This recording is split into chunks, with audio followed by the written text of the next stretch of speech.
मेरा संबंध एक खुशहाल घराने से था। शुरू में हमारे हालात इतने अच्छे नहीं थे, लेकिन फिर घर में पैसे की रेल-पेल हो गई। घर में मम्मी-पापा के अलावा मुझसे बड़ा एक भाई और 2 छोटी बहनें थीं। भाई हाई स्कूल में था, जब पापा ने हार्डवेयर का बिज़नेस शुरू किया। हाई स्कूल के बाद वह उनका हाथ बटाने लगा। मुझे भी पढ़ाई का कोई ख़ास शौक नहीं था। बड़ी मुश्किल से 19 साल की उम्र में इंटर पास कर सकी। अब मैं घर पर ही थी कि मेरी माँ ने मेरा रिश्ता ढूँढना शुरू कर दिया। रिश्ता आया, मगर जब उन्होंने मेरी छोटी बहन को देखा तो उसे पसंद कर लिया। मैं शक्ल सूरत की तो अच्छी थी, मगर कद कुछ छोटा था। रिश्ता अच्छा था, माँ ने मेरी छोटी बहन के लिए स्वीकार कर लिया। मैं अपने कद को तो नहीं बढ़ा सकती थी, मगर अपने अंदर कुछ ऐसी खूबियाँ पैदा कर सकती थी कि जिनकी वजह से मेरी एक कमी दब जाती। नित नए खाने बनाना मेरा मनपसंद काम था। घर में पैसे की कमी नहीं थी, इसलिए मुझे कोई परेशानी नहीं थी। नतीजे में ख़ानदान भर में मेरी हुनरमंदी और सलीके की धूम मच गई। मेरी इन कोशिशों का फ़ायदा ये हुआ कि मेरा अच्छा घराने से रिश्ता आ गया। अनुज हमारे जानने वाले थे। उनके बारे में इतना ही पता चला कि वो सरकारी नौकर हैं। शक्ल सूरत के भी अच्छे थे। उनके पापा का जनरल स्टोर था। देखा जाए तो वो हमारे स्टेटस के ही थे। रिश्ता होने के बाद जल्दी ही हमारी शादी हो गई। अनुज बहुत अच्छे पति साबित हुए। उन्होंने शादी की वजह से अपनी जॉब से 1 महीने की छुट्टी ले रखी थी। पहला महीना दावत में ही गुजर गया। मैं कहीं हनीमून पर जाना चाहती थी, मगर दावतों की वजह से मौका ही नहीं मिल सका। मगर अनुज शहर में ही मुझे 1-2 बार घुमाने लेकर गए थे। उन्होंने जॉब पर जाना शुरू किया तो मैंने किचन संभाल लिया। मेरी एक ही नंद थी और वो शादीशुदा थी। एक देवर भी था, वो अपने पापा के साथ जनरल स्टोर पर ही होता था। दिन के वक्त घर में मेरे अलावा मेरी सास भी होती थी। उन्होंने किचन में मेरा वेलकम किया। मैं घर वालों के लिए जो कुछ भी पकाती उनसे पूछकर ही बनाती थी। वो भी मुझसे संतुष्ट थी। इन्हीं दिनों मेरी एक दोस्त मुझसे मिलने आई। वो शादी के बाद पहली बार मेरे घर आई थी। मैंने खाने में काफ़ी इंतज़ाम किए। जब वो चली गई तो मेरी सास मुझसे कहने लगी, इतना इंतज़ाम करने की क्या ज़रूरत थी। मुझे बहुत बुरा लगा था, मगर मैं बर्दाश्त कर गई और बोली, आंटी शादी के बाद पहली बार वो मेरे घर आई थी। मैं जैसा इंतज़ाम उसके लिए अपने घर में करती थी वैसे ही इधर किया है। ठीक है, उधर तुम जैसा भी करती थी वो तुम्हारे बाप का घर था, मगर पराए घर जाकर ससुराल वालों की मर्जी के मुताबिक चलना पड़ता है। मेरी आदत है कि अपनी जिम्मेदारी खुशी से निभाती हूँ, मगर मेरे काम में कोई दखल दे ये मुझे स्वीकार नहीं। मैं उनसे बहस नहीं करना चाहती थी, इसलिए चुप रही। शाम को अनुज घर आए तो मैं मुंह बनाए बैठी थी।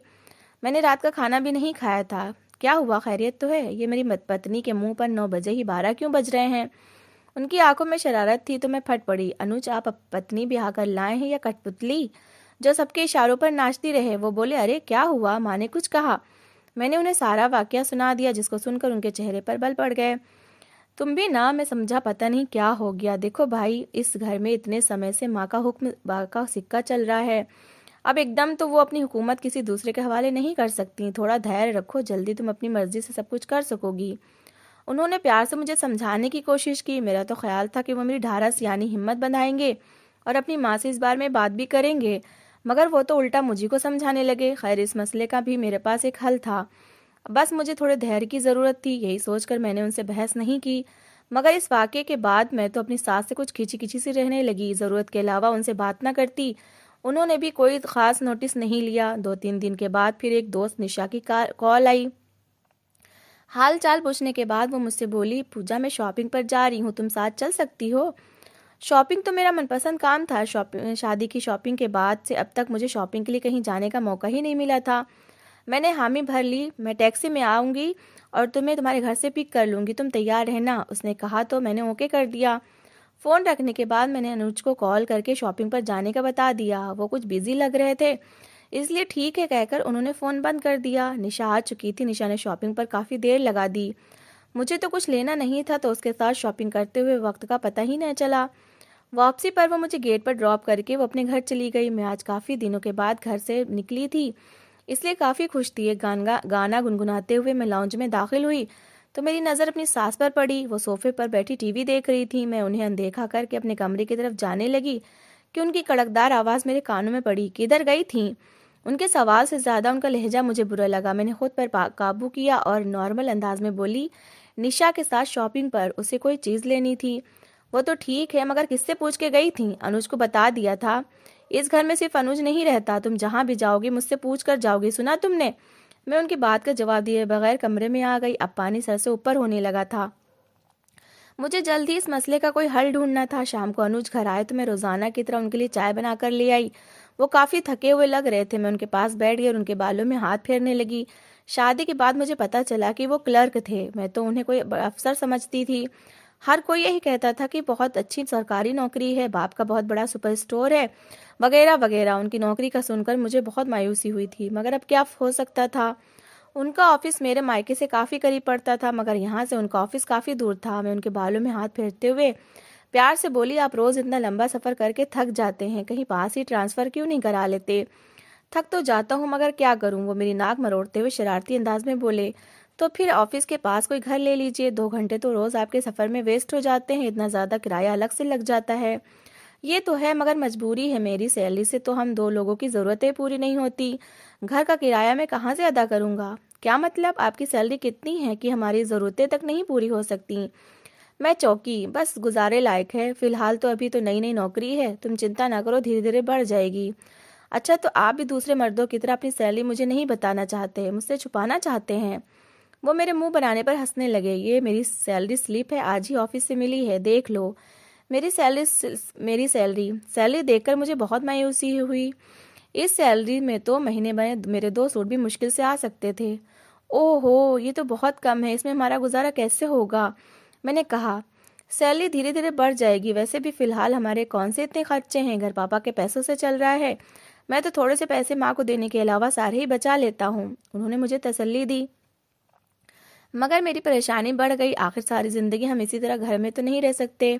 सारी ज़िंदगी तो क्या, मुझे तो ये घर अभी से काल कोठरी की तरह लगने लगा था, जहाँ मैं अपनी मर्जी से कुछ नहीं कर सकती थी। खैर, इस मसले का भी कोई ना कोई हल तो निकालना था। मैंने खुद को तसल्ली दी। कुछ दिनों के बाद मुझे अपने मसले का हल मिल गया, आखिर मिल ही गया।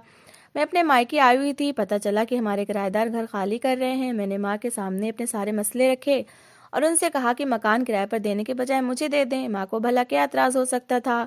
वो मान गई। मसला अनुज को समझाने का था और मनाने का। इन्हीं दिनों शहर में सड़कों की मरम्मत का काम शुरू हो गया था। इसी वजह से शहर के मेन रोड पर ट्रैफिक का मसला खड़ा हो गया। वो रोड अनुज के ऑफिस के रास्ते में ही आता था।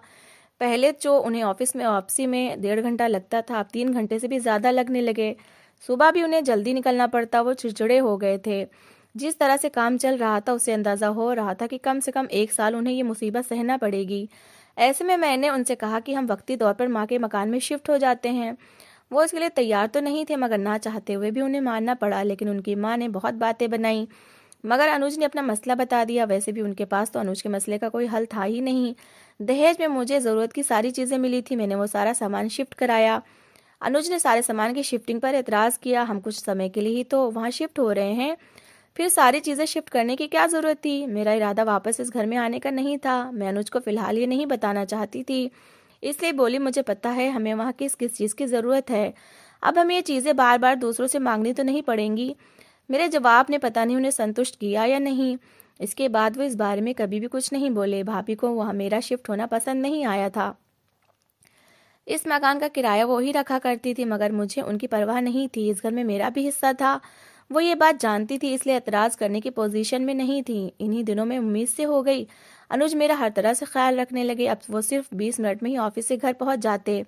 सर्दियाँ आ गई थी, मेरे कजिन की शादी थी, मुझे शादी के लिए शॉपिंग करनी थी। मैंने अनुज से कहा तो वो हैरान रह गए। इतने कपड़े और सैंडल वगैरह हैं तुम्हारे पास, शादी पर 25 से ज़्यादा जोड़े तो तुमने लिए थे, जिनमें से कुछ तो अभी तक तुमने पहने भी नहीं है। वो फटी फटी आंखों से बोले, उनमें ज़्यादातर तो गर्मियों के सूट थे, अब सर्दियों के लिए कुछ अलग से तो लेना ही पड़ेंगे। कुछ सर्दियों के भी तो थे जो तुमने नहीं पहने। वो अपनी झुंझलाहट पर काबू पाते हुए बोले, वो आपकी तरफ से थे और मुझे पसंद नहीं आए थे, इसलिए नहीं पहने। खैर, अगर आपको लेकर देने हैं तो बता दे, वरना मैं माँ से कह दूंगी। इस बार मैं कड़क लहजे में बोली। मैं जानती थी मेरे इस लहजे से वो दब जाते हैं। सो फिजूल की बहस से बचने के लिए, उन्हें जल्दी तैयार करने के लिए ऐसा लहजा ज़रूरी था। माँ से क्यों, अब तुम मेरी जिम्मेदारी हो, खबरदार जो उनसे कपड़े या कपड़ों के लिए पैसे मांगे। वो तो ठीक है, लेकिन अगर आप मेरी ज़रूरत को पूरा कर दे तो मुझे ज़रूरत ही नहीं है कि मैं माँ से कुछ कहूँ। वो बोली। वो मुझे बेबसी से देखते रह गए। अगले दिन उनकी छुट्टी थी। लंच के बाद उन्होंने मुझे शॉपिंग के लिए कहा तो मेरा दिल खुशी से उछल पड़ा। मर्दों की तो आदत होती है हर काम में ढील करने की, मगर होशियारी से उन्हें तैयार भी किया जा सकता है। हमारी शादी को 5 महीने गुजर चुके थे और आज पहली बार मैं उनके साथ शॉपिंग के लिए जा रही थी। मैं कपड़ों के मामले में बहुत चूजी हूँ। अपनी पसंद के ब्रांडेड सूट, उनके साथ मैचिंग सैंडल्स और ज्वेलरी ज़रूरी है। आखिर एक सूट मुझे पसंद आ ही गया। मैंने अनुज से कहा, ये अच्छा है ना, ले लूँ। ठीक है, कितने का है? सिर्फ 3,000 का। वैसे तो इसकी असल कीमत ज़्यादा है, मगर मैंने डिस्काउंट कार्ड बनवाया हुआ है, इसलिए इसलिए मुझे 20% कम दामों में मिल रहा है। मैंने घमंड भरे अंदाज में उन्हें बताया। कीमत का सुनकर उनका मुंह बन गया। वो मुझे हाथ से पकड़कर बाहर ले आए।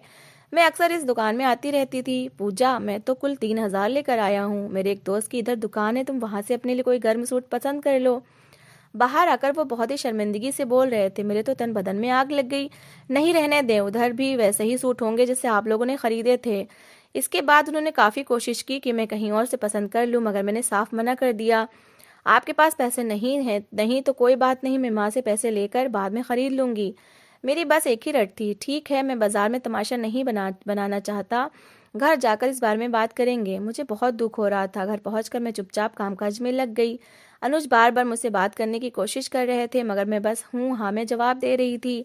आखिरकार वो बेबसी से बोले, पूजा, तुम इतनी छोटी सी बात का कितना बड़ा मसला बना रही हो? कपड़े तो कपड़े ही होते हैं, क्या फर्क पड़ता है अगर ब्रांडेड ना हो तो।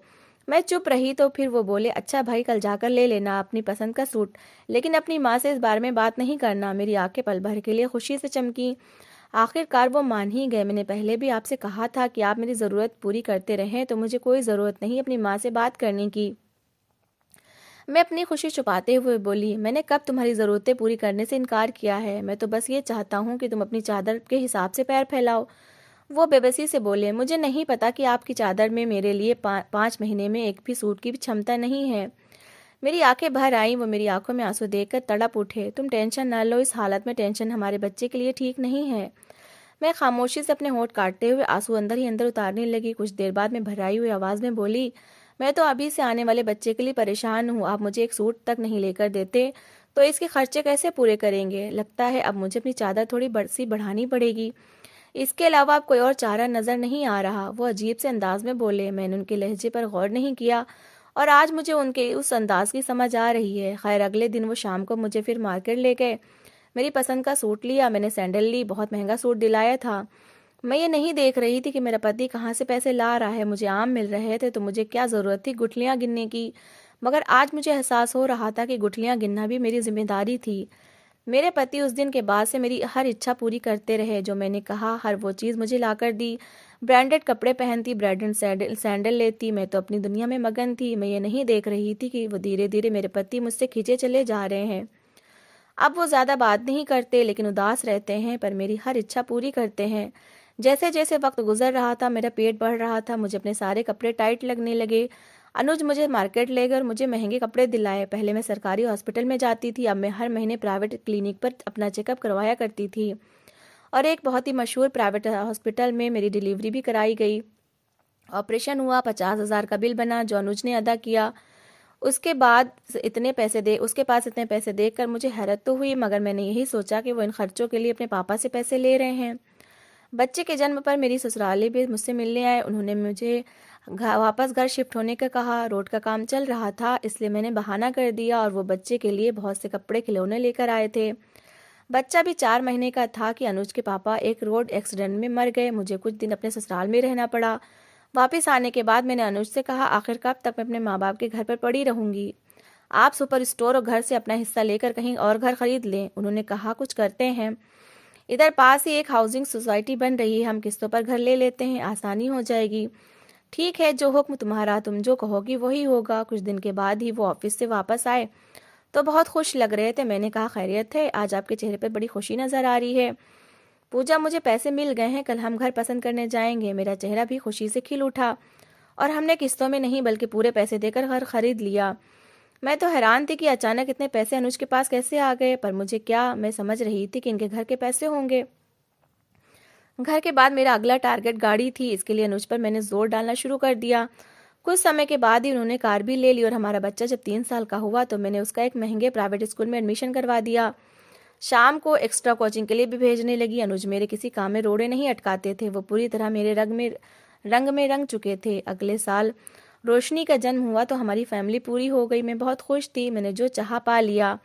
मेरे दोस्तों और रिश्तेदारों को मुझ पर रश्क आता। मैं सबको किसी न किसी बहाने अपने घर बुलाती थी और उनको अपने घर का नज़ारा करवाती कि देखो, मेरा पति मेरे इशारों पर नाचता है। लेकिन एक दिन मेरी जिंदगी का सुकून छीन गया। एक दिन सब कुछ बर्बाद हो गया। मेरी जहरीली ख्वाहिश ने मेरी खुशियों को डस लिया। एक दिन मेरी सहेली निशा जो अक्सर मेरे घर आती रहती थी, उसका फ़ोन आया। वो बहुत घबराई हुई थी, कहने लगी अनुज घर पर है क्या? मैंने कहा नहीं, ऑफिस गए हुए हैं। अच्छा, मैं तुमसे मिलना चाहती हूँ। क्यों, क्या हुआ, कोई परेशानी आ गई? कोई प्रॉब्लम है तो बताओ। उसने मुझसे कहा कि मैं आकर बताती हूँ, और जब वो आई तो उसने इतना बड़ा धमाका किया जिसने मेरी ज़िंदगी को तबाह और बर्बाद करके रख दिया। उसने कहा मैंने अनुज को देखा था किसी औरत के साथ, पर किसके साथ? उसकी बहन या माँ? उसने कहा नहीं, कोई अजनबी औरत थी, तकरीबन 40-45 साल की, और अनुज शॉपिंग बैग्स उठाए हुए था। फिर वो लोग कार में बैठे और चले गए। पहले तो मुझे अपनी आंखों पर यकीन नहीं आया, लेकिन मैंने सोचा पहले तुमसे पूछ लूं कि अनुज घर पर है या नहीं। मैं समझ गई कि ज़रूर दाल में कुछ काला है। तुम झूठ बोल रही हो, बिलावजह झूठी बातें करके मेरा दिल खराब ना करो मेरे पति की तरफ से। मैं सच कह रही हूँ, तुम अनुज से खुद पूछ लो। मैंने यही समझा कि अनुज आएंगे तो उनसे पूछूंगी, पर अनुज उस रात नहीं आए और मुझसे कहा कि ऑफिस में बहुत ज़रूरी काम है और आज मैं नहीं आ सकता। मुझे बहुत ज़्यादा हैरत हुई कि अनुज ने कभी ऐसा नहीं किया था, हमेशा वो वक्त पर घर आते, लेकिन इस बार ऐसा नहीं था। अब तो मेरे शक को और हवा मिल गई। मैंने ऑफिस में पता किया तो पता चला वहाँ पर अनुज नहीं थे। तो अनुज रात भर किसके साथ थे और कहाँ थे, इस बात का मुझे पता चलाना था। मैं माँ के घर पहुंची और रो धोकर सारी बात बता दी। मेरी माँ ने कहा कि देखो बेटा, अभी धैर्य से काम लो। पहले तुम्हारे भाई मामलात की तह तक पहुंचेंगे, असल हकीकत को जानेंगे, फिर अनुज से हम पूछताछ करेंगे। बिला वजह इतनी जल्दी इल्ज़ाम लगाना ठीक नहीं है, हो सकता है वो कहीं और हो। अपने पति पर भरोसा करो। लेकिन माँ, मेरे दिल में बहुत से हौल उठ रहे हैं। बिला वजह अभी उस पर इल्ज़ाम लगाना ठीक नहीं है, मैं तुम्हारे भाई से कहती हूँ। और फिर भाई जब ऑफिस पहुंचे तो वहां पर तो अनुज नहीं था, और ऑफिस के चौकीदार से जो खबर मिली, इस खबर ने कन्फर्म कर दिया कि मेरी दोस्त निशा ठीक कह रही थी। अनुज किसी औरत के साथ लेकर गए थे, और वो औरत बॉस की वाइफ थी, पर उसने बॉस से 1-2 दिन पहले तलाक ले ली थी। उनके बॉस उसको छोड़ नहीं रहे थे, और ये भी सुना गया कि अनुज को ऑफिस से निकाल दिया गया है। मामला क्या था, अब तक अनुज ने नहीं बताया था। अनुज ने घर पर इस बात की कोई सूचना नहीं दी कि उनको जॉब से निकाल दिया गया है। इस बात के तहत ये तो धीरे धीरे मालूम हो ही जाता, लेकिन घर में पैसे कैसे आ रहे थे, इस राज की तह तक पहुंचना था। लेकिन दूसरे दिन अनुज ने इस राज को खुद ही खोल दिया। जब भाई ने उससे पूछा तुम कहाँ थे, उसने कहा मैं क्या करता, आपकी बहन की इच्छाएं ब्रांड्स खत्म ही नहीं हो रहे थे। मुझे ये चाहिए, मुझे वो चाहिए, मुझे इस जगह शॉपिंग करनी है, मुझे इतने लोगों को दावत देनी है, मुझे इतने खाने बनाने हैं, मुझे बच्चों को महंगे स्कूल में पढ़ाना है, मुझे प्राइवेट हॉस्पिटल में जाना है। क्या करता मैं? कम सैलरी थी, 10,000 सैलरी में कैसे इसकी इच्छाओं को पूरी करता? बस जिस वक्त बॉस की वाइफ ने मुझे ऑफर की उस वक्त तो मैंने मना कर दिया। वो कई दिनों से मेरे चक्कर में थी, क्योंकि मैं शरीफ था और किसी से बात नहीं करता था, और बॉस के उनके संबंध अच्छे नहीं थे। उनकी अनबन होती रहती थी, लेकिन क्योंकि पूरी प्रॉपर्टी बॉस की वाइफ के ही नाम थी, उसने मुझसे कहा अगर तुम मुझसे शादी कर लेते हो तो मैं तुम्हारे घर वालों का खर्चा उठाऊंगी, तुम्हारी बीवी बच्चों का भी। बस तुम्हें मेरे साथ रहना होगा और कभी कभी अपने घर जा सकते हो अपनी पत्नी की इच्छा पूरी करने के लिए। उसकी ख्वाहिश का मैं गुलाम ही बन गया। इसकी मोहब्बत में दूसरी शादी कर ली। मुझ पर यह बात पहाड़ बनकर टूटी थी। मेरे पैरों तले से जमीन खिसक गई और मैं बेहोश हो गई। जब होश आया तो मेरे घर वाले मेरे आसपास जमा थे। मेरे होश में आने पर मेरे भाई फट पड़े। देखा अपनी नाजायज इच्छाओं का अंजाम तुमने क्या कर दिया, क्या गलत किया। एक पत्नी अपने पति से सब कुछ मांग सकती है, और मैं वही मांग रही थी। मैंने इनसे कहा कि किसी से शादी कर लो, किसी से नाजायज रिश्ता रख लो, कहीं डाके डालो, रिश्वत ले लो। तो क्या करता तुम्हारा पति? कम सैलरी थी इसकी, तुम उसमें सबर धैर्य से गुजारा कर सकती थी। ये नहीं देखा कि प्यार करने वाला पति है, तुमसे इतनी मोहब्बत करता है कि कहीं इधर उधर आंख उठाकर नहीं देखता, तुम्हारी हर बात पर हाँ करता है। अगर वो तुम्हें फौरन तुम्हारे मुताबिक खर्च नहीं कर पा रहा था तो क्या हुआ, आगे जाकर कर देता। लेकिन सिर्फ तुम्हारी वजह से मजबूर हो गया, और एक औरत ने इसकी मजबूरी से फायदा उठा लिया। सच कहा जाए तो दोनों औरतों ने इस आदमी को पीस कर रख दिया है। एक ने अपनी इच्छाओं के लिए अपने पति को बेच दिया और दूसरी ने इसे खरीद लिया। मैंने अपने पति को नहीं बेचा। मैंने नहीं कहा था कि किसी और से शादी करे, वो भी सिर्फ पैसों के लिए। तो फिर क्या करता? कहाँ से ये तुम्हें पैसे ला कर देता? तो फिर कहाँ से ये घर आता? ये घर भी उसी औरत के पैसों से है। जी हाँ, उस औरत ने पैसे दिए थे, इन्हीं शर्तों पर कि वो रकम देगी, वो जितनी चाहे रकम देगी। लेकिन तुम्हारा पति अब उसका है। तुमने अपने पति को बेच दिया। अब जाओ, अपनी चीजों में रहो, अपने घर में रहो, उन पैसों पर ऐश करो, ब्रांड की चीजें खरीदो, हर चीज खरीदो। पर तुम्हारा पति जो सबसे महंगा कीमती था, ब्रांडेड था, उसको तुमने अपनी ख्वाहिशों की वजह से सस्ते दामों में बेच दिया। अफसोस है तुम जैसी औरत पर। और ये कहकर वो बाहर चले गए, और अनुज मुझे बस देखते रहे। मेरी आंखों में आंसू थे, पछतावा था। अब मैं कुछ नहीं कर सकती थी, मेरे पास अब कुछ बाकी नहीं रहा था। सब छीन गया था। मैं अब बहुत पछता रही थी, अपनी ख्वाहिशों की खातिर अपने पति को परेशान करती रही और वो मेरी मोहब्बत में क्या कर गया। अब मेरे पास रोने के अलावा कुछ बाकी नहीं रहा था। तो दोस्तों, इस कहानी को लेकर आपकी क्या राय है, कमेंट बॉक्स में ज़रूर बताएं और अगर कहानी अच्छी लगी हो तो प्लीज़ लाइक करें। अगर आपने हमारे चैनल को अभी तक सब्सक्राइब नहीं किया तो ज़रूर कर लीजिए। तो मिलते हैं ऐसी ही एक मोटिवेशनल कहानी के साथ। Thanks for watching.